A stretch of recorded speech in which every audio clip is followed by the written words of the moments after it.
दिया। जैसे ही गेंद काली देह में गई तो दामा ने आके कन्हैया को पीताम्बर को पकड़ लिया और बोला हमारी गेंद हमें दे जाओ, तब यहाँ से कहीं जाना। भगवान बोले भैया तेरी पुरानी सी गेंद पर मेरा नया पीताम्बर फाड़े दे रहा है। दामा बोला मेरी गेंद नहीं दी तो मैं तुझे छोड़ूंगा नहीं। भगवान बोले मेरा झटका अगर लग बैठा ना तो तेरे मुंह से लोहू निकल पड़ेगा।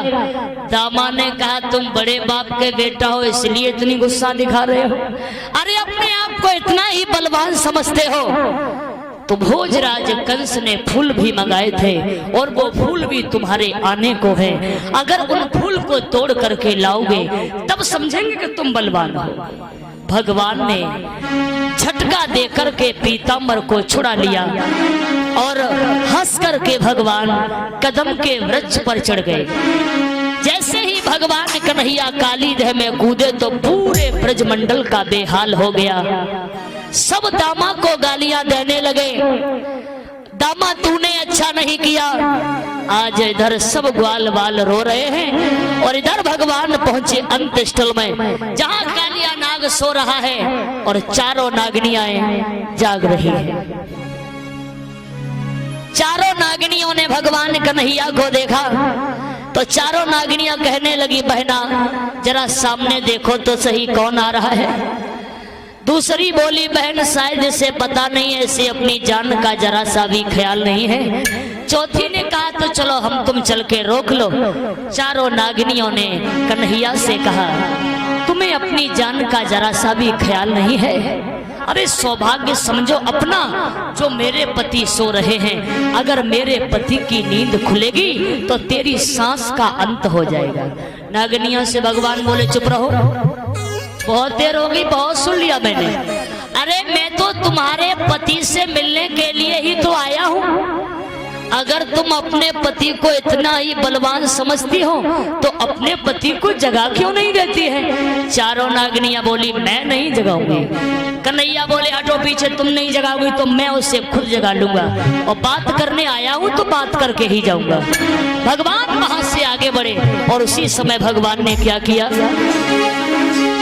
यो कई के हरे नाग की तुमको दो दवाई,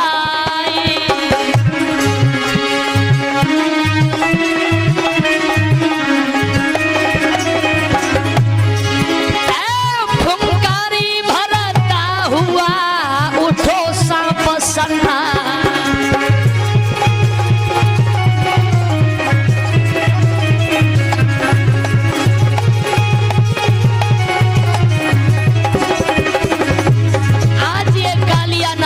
ही उठा और भगवान कन्हैया के शरीर से चिपट गया। फू फू फुंकार निकलते ही मके मुंह से झागे छूट पड़ी, बही चलो खून बाके मुंह से जमुना की धारा लाल भई।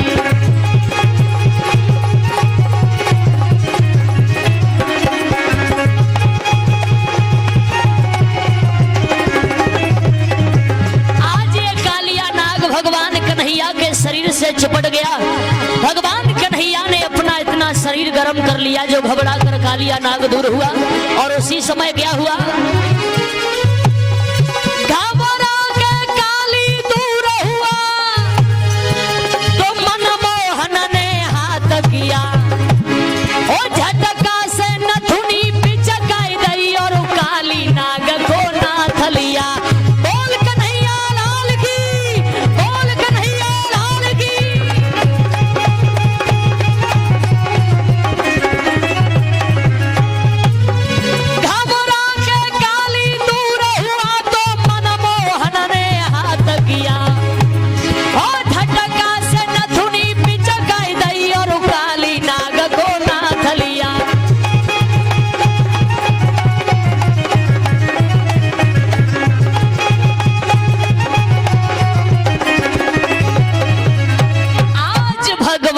कन्हैया ने कालिया नाग को नाथ लिया। फन पर पहुंचे भगवान, चारों नागिनियों ने देखा कि हमारे पति को नाथ लिया, तो चारों नागिनियों ने हाथ जोड़ करके भगवान से विनती की, प्रभु हमारे पति को छोड़ दीजिए। चारों नागिनियां विनती करती हैं, नमस्तुभ्यं भगवते पुरुषाय महात्मने भूतावासाय भूताय पराय परमात्मने। चारों नागिनियों ने विनती की है तो भगवान बोले कि हमारी गेंद हमें दो छपरिया कमल के फूल तोड़ो।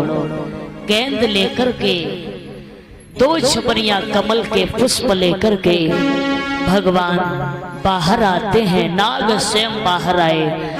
भगवान ने कालिया नाग से कहा, तुम यहाँ पर नहीं रहोगे, तुम रमणक द्वीप पर चले जाइए। कालिया नाग कहने लगा, वहां पर तो गरुड़ रहता है, वो मुझे छोड़ेगा नहीं।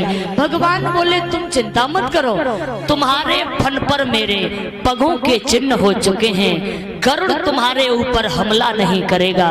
हमारी आज भगवान कालिया नाग चारों नागिनियों को लेकर के रमणक द्वीप पर चला जाता है। इस तरह से भगवान ने कालिया नाग को नाथ लिया, यमुना के पानी के जहर को दूर किया। 2 छपरिया फूल कंस की सभा में भिजवाए, भगवान ने दामा की गेंद को लाकर दिया। इस तरह से भगवान कन्हैया ने कालिया नाग को नाथ लिया। अब आइए श्री सुखदेव जी महाराज वर्णन करते हैं, हे राजन परीक्षित, वृंदावन में एक कथा का और क्रम है जिसे कहते हैं गोवर्धन पूजा।